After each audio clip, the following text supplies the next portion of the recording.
So today I'm giving a informal speech about our economic crisis that we're in. I want to give you guys the information about what's going on to our African American communities, our African American individuals, as well as females, as well as poverty people, and how this economic crisis is affecting us. So I want my audience to understand that we are in an economic crisis. And the purpose of my speech is to tell you guys about information that will allow you guys to be better prepared for what is coming on in the future. All right. So the first main point that I'm going to be talking to you guys about is how this crisis is affecting the population. All right.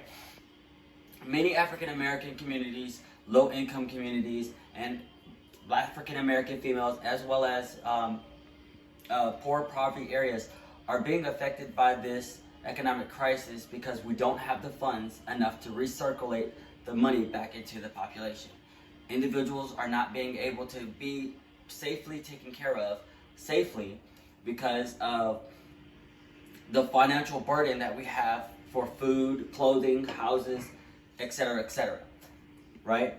The cost of food is going all the way up, right? With the cost of food going all the way up, is making more individuals more povertish, as well as putting a strain on individuals' pockets. The cost of rent has gone all the way up, and people are losing their homes, being forced back into a smaller mindset of living.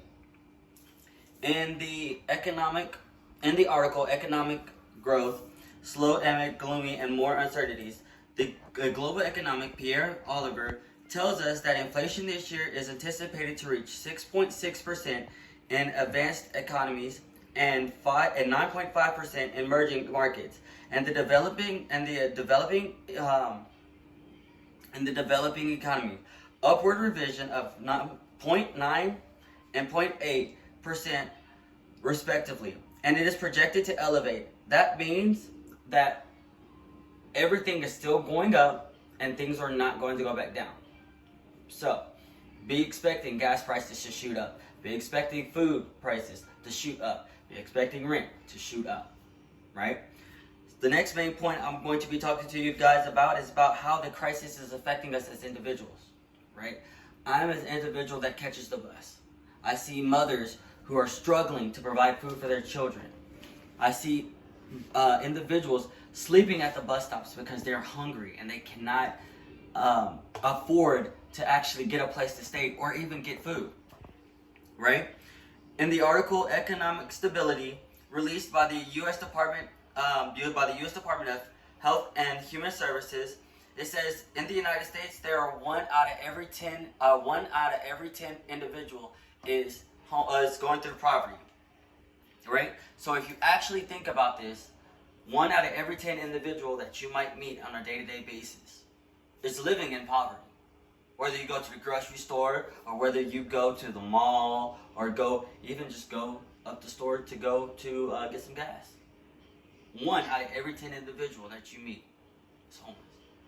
And that is very sad. The last main point I want to bring up is how the economic crisis is affecting our mental state, right? Individuals are being challenged mentally because they are not able to provide for themselves. They're stressing out, worrying about how they're going to pay their bills, how they're going to get food, how they're going to get to work, if they're going to go to work, because they're so stressed out. And the United States is aware of this. In the article that was released by the United States government, Reducing the Economic Burden of the Unmet Mental Needs, the White House released this statement saying that the pandemic has led to a profound change that has accompanied an overall decline in mental health. About half of women and a third of men has reported worsening mental health since the beginning of the pandemic, with about a fifth saying that the pandemic has a major impact. The problem has been particularly acute for young adults with about 50% reporting symptoms of depression. The problem is magnified among the disappropriately affected by the pandemic. Women with children, Hispanics and black people, the unemployed and the essential workers have been more likely to report mental health issues due to the pandemic.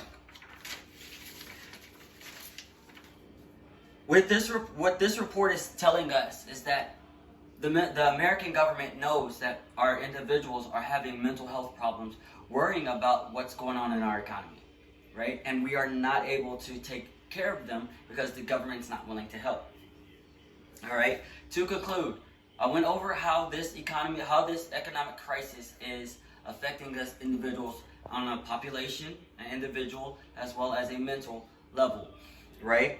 Let us not be fooled by what is going on in the economy.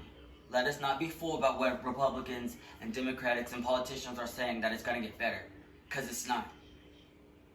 And I want to make sure you guys are informed about what is going on. Thank you.